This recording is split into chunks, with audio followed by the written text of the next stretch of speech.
Digo mi nombre. Les digo mi nombre. Bueno, un poquito de agua, ustedes saben que yo vivo agripado. Ah, sí. Sí. Como dice la Biblia de Eliseo. Cuando enfermó Eliseo, el micrófono, gracias. Cuando enfermó Eliseo de la muerte de la enfermedad a la que iba a morir, quién sabe si de esta gripe que yo voy a. Bien. Gracias por estar aquí en esta noche. Es un placer para mí volver con nuestra serie. El espejo de la iglesia primitiva.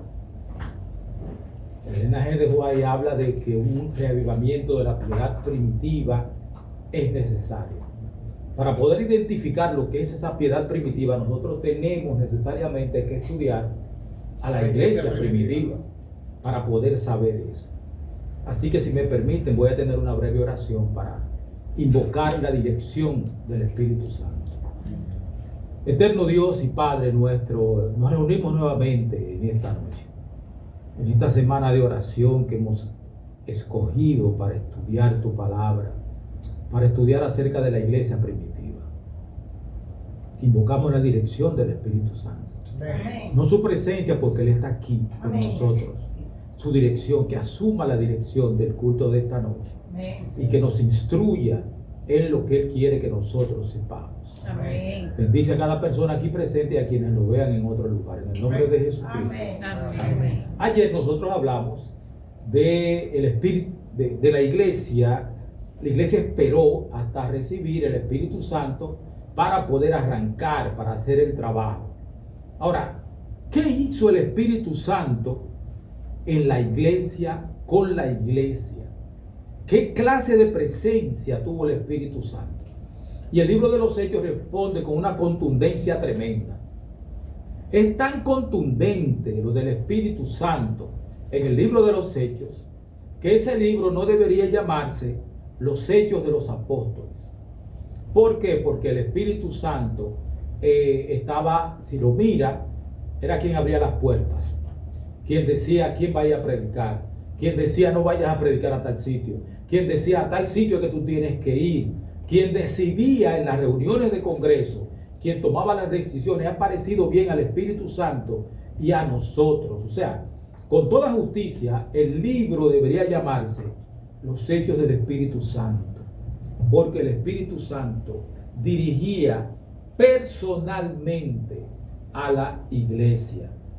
Los espíritus no son palpables, pero la presencia del Espíritu Santo en la iglesia primitiva casi se podía palpar. Y esa es la palabra que va a organizar en esta noche, nuestro tema. Entonces, ¿qué hacía el Espíritu Santo? Y al final nos vamos a preguntar, ¿sigue el Espíritu Santo siendo un miembro en las reuniones de la iglesia? ¿O se volvió un hombre que mencionamos por costumbre, un tema para predicar? Es una pregunta importante para nosotros. ¿Está el Espíritu Santo dirigiendo nuestras vidas o lo mencionamos solamente por costumbre? Nosotros recordamos un texto de Elena G. de White que dijo que si grandes fueron las acciones del Espíritu Santo con la lluvia temprana, mucho mayores van a ser con la lluvia tardía. Nosotros estamos, quién sabe a qué tiempo, pero no lejanos de la lluvia tardía. Entonces, vamos a empezar por la palabra palpable. Lo notable del Espíritu Santo en ellos no es tanto que se sintiera. Eso sería subjetivo, o sea, eso es aéreo, se siente. Y la gente siente lo que le dé su gana, lo que entienda. Creer es un acto de la voluntad, sentir también. La gente siente lo que quiere sentir o interpreta lo que quiere interpretar. Y hay mucha gente que ustedes ven en las iglesias de levantar la mano, levanto mis manos. Así que estamos viviendo ahora, en levanto mis manos. Eso es lo de nosotros, las ilusiones.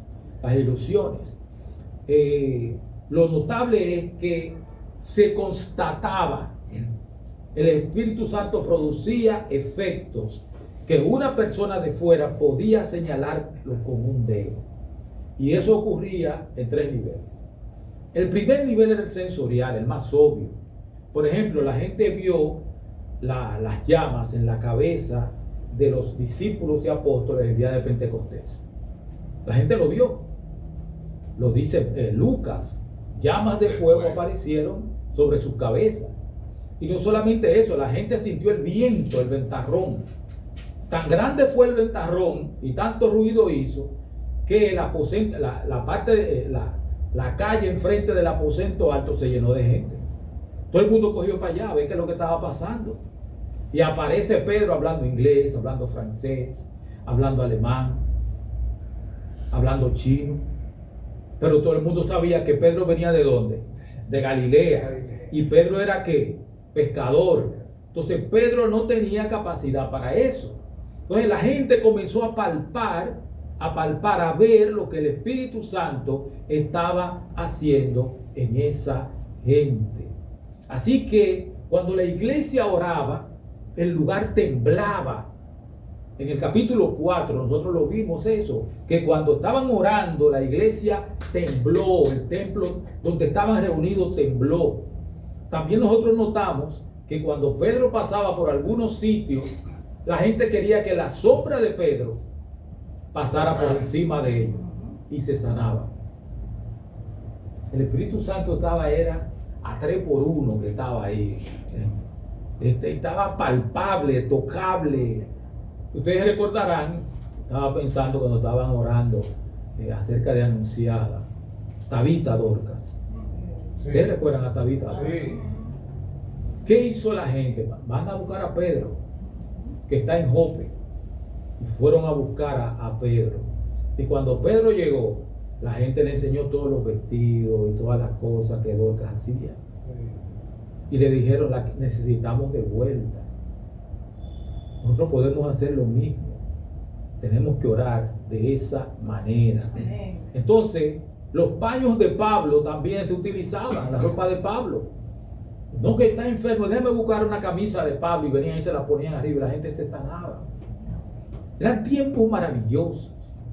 Los tiempos del Espíritu Santo.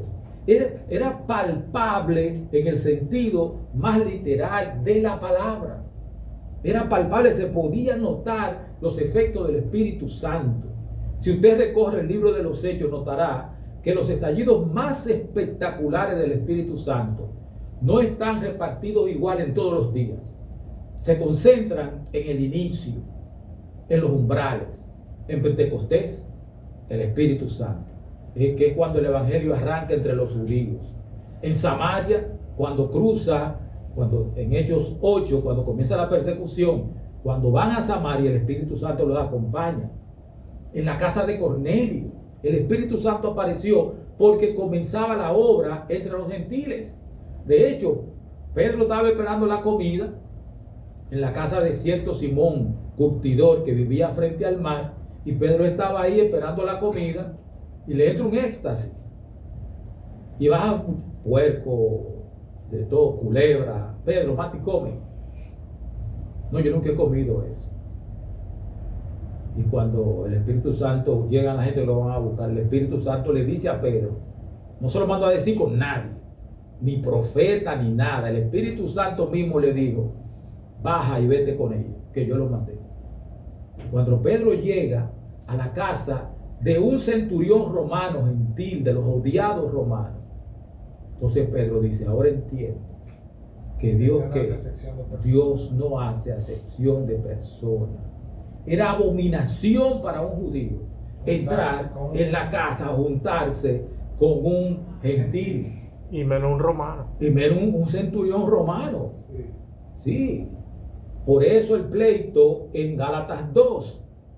Pedro dejó de reunirse con los gentiles porque vinieron gente de Santiago, de Jerusalén. Y para esa gente era una abominación que los judíos se sentaran a comer con los gentiles.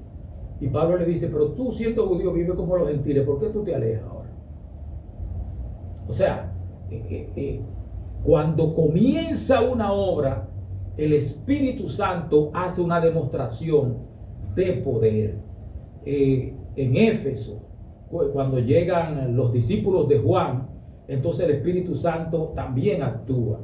En Hechos 11, cuando comienza el viaje misionero de Pablo, antes de comenzar el Espíritu Santo le dice a los líderes de la iglesia de Antioquía que estaban ayunando y orando: apártenme a quién, a Bernabé y a Saulo para una obra a la cual los he llamado. O sea, no era que el Espíritu Santo aparecía todos los días en cada cosa, no. Cuando iba a arrancar una fase especial, el Espíritu Santo intervenía para dar su dirección, su bendición. Lo digo para que nadie se vaya pensando que la marca de una iglesia fiel es el viento y el fuego en la cabeza cada sábado. Eso no va a suceder. Cada sábado en la mañana usted no va a ver gente de que con una llama en la cabeza y el ventarrón azotando, a menos que haya un huracán. Entonces en ese momento sí, o sea, un fuego. Pero no. Entonces había otro aspecto en el cual el Espíritu Santo también actuaba. Ellos experimentaban al Espíritu Santo como una persona que estaba en la sala sentada. O sea, no como una doctrina que está en el estante, en el libro de las 28 creencias. ¿Y por qué sabemos eso? Por cómo hablaba.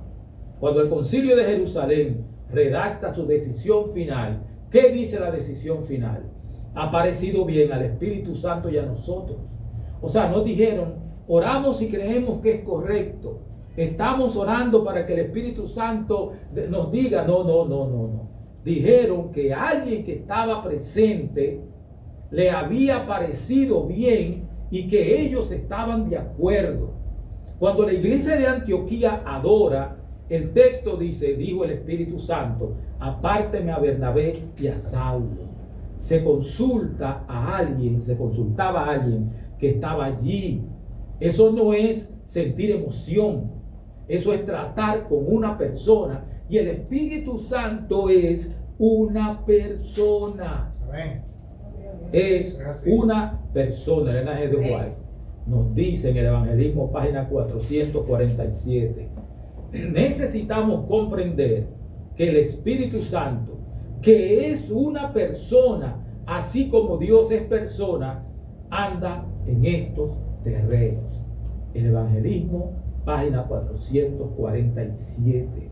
O sea, es como Cecilia, el Espíritu Santo. No es físico, pero está aquí y trabaja aquí. Entonces, dice otra cosa. El G. de White dice que el Espíritu Santo anda, no que flota. Anda, no ronda. Una persona que camina por el lugar donde ellos mismos estaban parados. Entonces es exactamente la categoría que vivía la iglesia primitiva. El Espíritu Santo es una persona que está presente aquí y que toma junto con nosotros las decisiones. Y en el tercer nivel es el tercer ético y comunitario, el nivel ético y comunitario, el más palpable. Se reconocía en la persona que había estado con el Espíritu Santo. Por ejemplo, de Pedro y Juan, dice en el libro de Hechos, capítulo 4, le reconocían que habían estado con Jesús. El Espíritu Santo hacía una obra en el carácter de las personas que se relacionaban con Él. Lo leyeron en la conducta de la persona. El Espíritu Santo cambia la conducta, cambia las palabras, cambia los pensamientos. Por eso es que Pablo dice: nosotros somos templo del Espíritu Santo, para que el Espíritu Santo ocupe el lugar. Entonces, ahí está la clave. El Espíritu, la clave que nos va a acompañar. O sea, el Espíritu Santo no fue el viento, fue la vida, la valentía, la unidad, el cuidado, todo eso. Otra cosa, una cosa es decir el Espíritu Santo estaba presente, y otra muy distinta es decir o ver qué hacía. Y lo que el Espíritu Santo hacía era administrar. Es el representante de Cristo en la tierra. Sí. Vicarius Filii Dei, no es el Papa. No. Vicarius Filii Dei, ¿quién es? Cristo. El Espíritu Santo. Es el Espíritu Santo. Cristo, del Espíritu Santo, escribió que Cristo al ascender lo vio como su sucesor en la tierra. Lo dio como ¿qué? Como su sucesor en la tierra. deseado de todas las gentes, capítulo 73, sucesor. Jesucristo está limitado ahora. ¿Por qué está limitado? Con un cuerpo humano. No puede estar en todas partes al mismo tiempo. Pero el Espíritu Santo es ¿qué? Un espíritu. Está aquí, está en China ahora mismo. ¿Cómo? Yo no sé. Yo no tengo capacidad para entender cómo tú estás aquí y estás en China al mismo tiempo. Pero es así. Entonces, el Espíritu Santo también comisionaba. Él era el que tomaba la decisión. Apártenme a Saulo y a Bernabé. La iglesia pone la mano y te envía, pero ya la decisión estaba tomada. El que llama y aparte es el Espíritu Santo. El primer misionero de la historia no se autonombró ni lo eligió una junta, lo apartó el Espíritu Santo, porque el Espíritu Santo estaba trabajando activamente en su iglesia. Dice Elena G. de White en los Hechos de los Apóstoles, capítulo 17. También aparece en Historia de la Redención, página 318. Y en Obreros Evangélicos, página 457. Tanto Pablo como Bernabé ya habían recibido su comisión de Dios mismo. Y la ceremonia de la imposición de manos no les daba ninguna nueva gracia o virtud.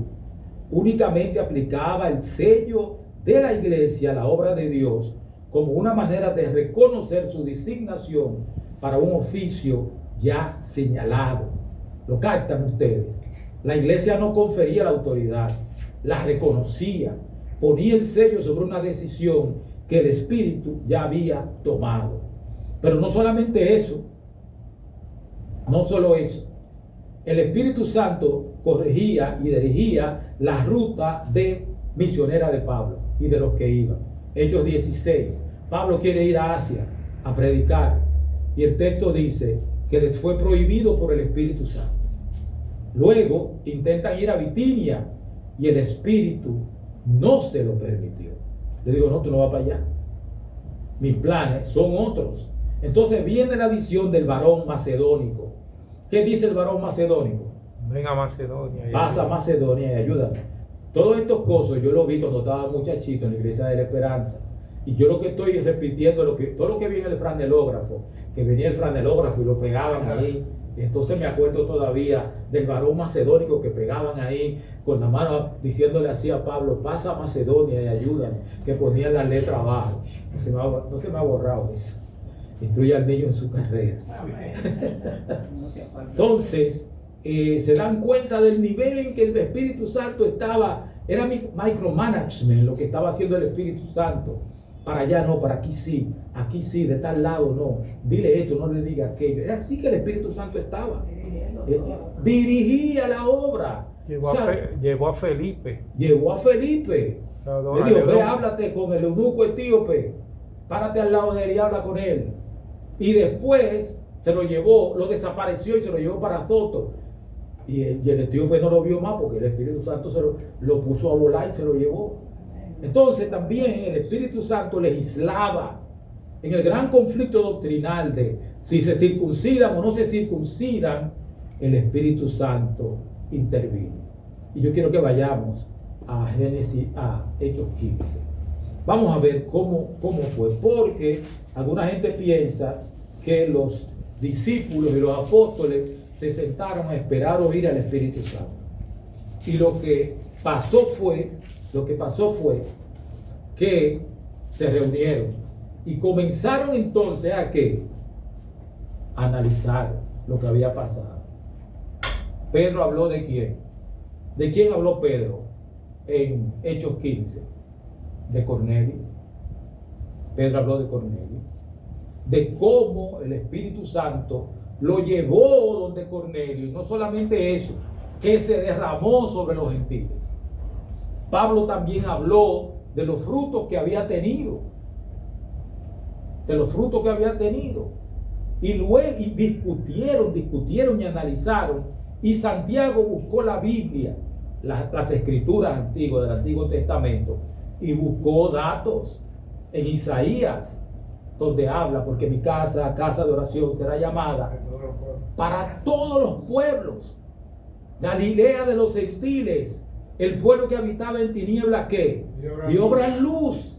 El evangelio siempre ha sido para todo el mundo, para todo el que cree. Y eso llevó al Congreso primero que tuvo, al concilio, a decir, no, entonces los gentiles también son el pueblo de Dios. Entonces dijeron, ha parecido bien al Espíritu Santo y a nosotros. ¿Por qué ha parecido bien? ¿Dónde lo vieron? Lo vieron en las Escrituras. Como dice Pedro, porque toda escritura que fue inspirada ¿por quién? Divinamente. Por el Espíritu Santo. Los santos hombres de Dios hablaron siendo inspirados por el Espíritu Santo. Hay gente que dice, no, yo quiero que el Espíritu Santo me hable. Abre la Biblia. Abre la Biblia. Fue inspirada por el Espíritu Santo. O sea, la decisión de política eclesial más importante del primer siglo llevó la firma primero del Espíritu Santo. Ha aparecido bien al Espíritu Santo y a nosotros. En Hechos 20, Pablo habla con los ancianos de Éfeso. Pablo va camino a Jerusalén. Todo el mundo le está diciendo que él va a caer preso en Jerusalén. Que va a caer preso. Entonces él se reúne en la playa de Mileto. Él se reúne con los ancianos de Éfeso. Y Pablo le dice a los ancianos de Éfeso, mirad por vosotros y por todo el rebaño en que el Espíritu Santo os ha puesto por obispos. ¿Quién nombró a los ancianos de Éfeso?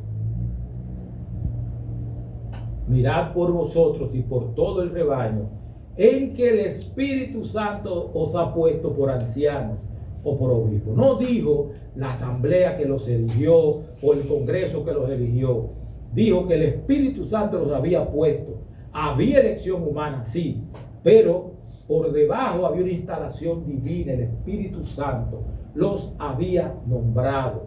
También, ya como dijo, ¿quién fue que dijo? Fue Billy, que el Espíritu Santo le dijo a Felipe, acércate a ese carro.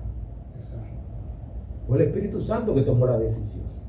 A Pedro le dijo, ve con ellos, no dudes, porque yo los he enviado para que fuera donde Cornelio. O sea, el Espíritu Santo organizaba los encuentros donde él necesitaba que personas específicas escucharan el Evangelio. Y también el Espíritu Santo repartía los dones. Efesios 4. Pablo también en 1 Corintios 12, Pablo les explica a los corintios que los dones del cuerpo de Cristo los distribuye el mismo Espíritu, repartiendo a cada uno en particular como él quiere. A mí no me dio el don de predicador. Yo predico, pero yo no soy predicador. Bullón es predicador, Rondón es predicador, Hermes Tavera, Vladimir Polanco, yo no. Pero yo soy un frepe y me paro aquí. Y hablo. Un instrumento. Yo soy un instrumento, eso mismo, un instrumento. O sea, los dones no los da según nuestra preferencia, los da según y como Él quiere. Como Él quiere. También el Espíritu guardaba la integridad de la comunidad. Entonces, recuerden el caso de Ananías y Zafira, para mí es muy doloroso, pero es así. Entonces, si tuviéramos que meter todo esto en una sola frase, la frase ya existe. Ha parecido bien al Espíritu Santo y a nosotros. La iglesia no actúa de manera individual. El administrador es el Espíritu Santo. Primero el Espíritu Santo, después nosotros. Ahora hay una guardia, porque es fácil malentender esto. Entonces, para ser dirigido por el Espíritu Santo hay que dejar de razonar, de estudiar, de deliberar y esperar un sentimiento. No, hay que hacer todo eso. Todo eso hay que hacerlo. Y el Espíritu Santo va conduciendo. Entonces, en el concilio de Jerusalén, ellos deliberaron, analizaron, estudiaron, oraron, pero fue el Espíritu Santo. O sea, la presencia del Espíritu Santo no es una emoción. Que hay mucha gente que me encanta hacer esto, que lo de ellos el Espíritu Santo es hacer así. Cuando levanto mis manos. Tirarse al suelo. O tirarse al suelo. El Espíritu Santo no es así. No es así que funciona. Te abre el intelecto, te habla te explica la palabra de Dios, te da a entender lo que significa el versículo. Te dice dónde tú vas a predicar. Sí, es muy bueno el tema de que usted está exponiendo, porque aclara muy bien lo que realmente es el Espíritu Santo y a lo que lleva. Porque hay muchas personas que entienden que el Espíritu Santo incluso posa sobre una persona para tirarlo al suelo, para hablar en lengua de esa forma. Y Sí. yo recuerdo una vez, cuando yo era pequeño, que una señora llegó con un brazo roto y yo le dije que le pasó. Ella es de otra denominación y me dijo que el Espíritu Santo me trayó de la pared y me habló. Y yo dije, ese no fue el Espíritu ¿Qué le Santo. habrá dicho? Yo no sé, pero lo que usted habla es una realidad, porque no es una persona agresiva. No. Pero hay que probar los espíritus. para Hay que ver. probar los espíritus, como dice Juan. Exacto. Hay que probar los espíritus. Sí. Obreros Evangélicos, página 457. Lo que Pablo y Bernabé, la elección de Pablo y Bernabé muestra claramente que el Señor obra por medio de los agentes señalados en su iglesia organizada. Amén. O sea, el Señor no te va a decir que hagas algo contrario a su iglesia organizada. Exacto. Porque el Señor sí llamó a Pablo y a Bernabé. Pero lo hizo con quienes? En la iglesia de Antioquía, cuando los ancianos estaban orando y ayunando. Y él le dijo a los ancianos de la iglesia de Antioquía: apártenme a Pablo y a Bernabé. Él no, cuando estaban Pablo y Bernabé en su casa, le dijo: arranquen, olvídense de la iglesia. No hizo eso. El Espíritu Santo esperó la reunión de la iglesia organizada y le dijo a la iglesia organizada: apártenme a Bernabé y a Saulo. Y se lo llevó. La iglesia le puso la mano y lo mandó. La iglesia los mandó. Entonces aquí está el carácter de aquella iglesia. ¿Cuál era el carácter de aquella iglesia? Preguntaban al Espíritu Santo antes de decidir. No decidían solos. Ese es el patrón que recorre todo el libro de los Hechos. Las decisiones se anunciaban el Espíritu Santo y nosotros. Los misioneros salían siendo enviados por el Espíritu Santo. Las rutas se cambiaban porque el Espíritu Santo decía: por ahí sí, por ahí no. La consecuencia era una iglesia que se movía con precisión divina, que cruzó el imperio, que llegó para el año 300 a ser un 10%, podemos decir, del imperio romano. Unos 6 millones de personas. Perdón, una iglesia perseguida, una iglesia crucificada, quemada, encarcelada. Esa iglesia llegó a ser entre el 10 y el 15% de la población del Imperio Romano para el año 300. Perdón.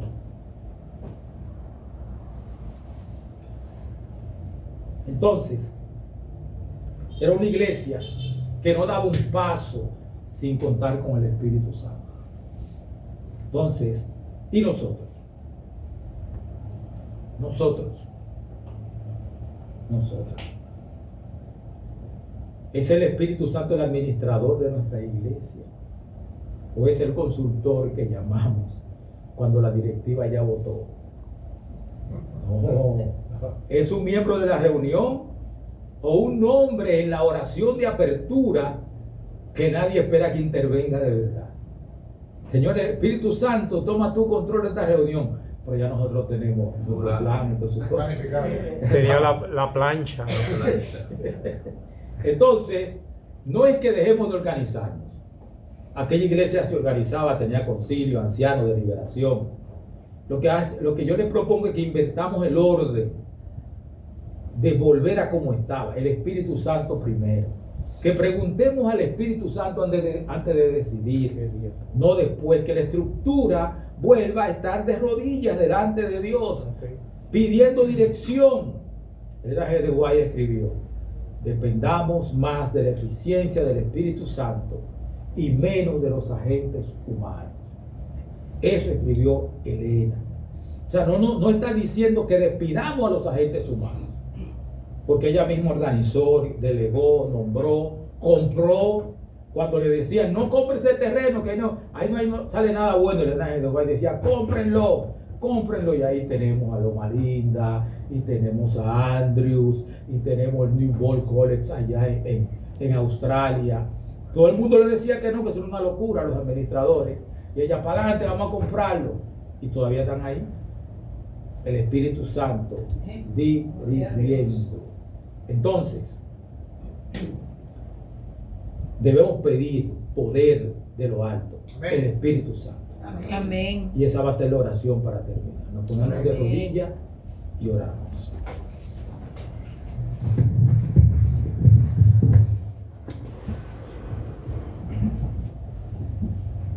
Eterno Dios, nosotros queremos volver. No podemos volver el tiempo atrás. Estamos en el siglo XXI.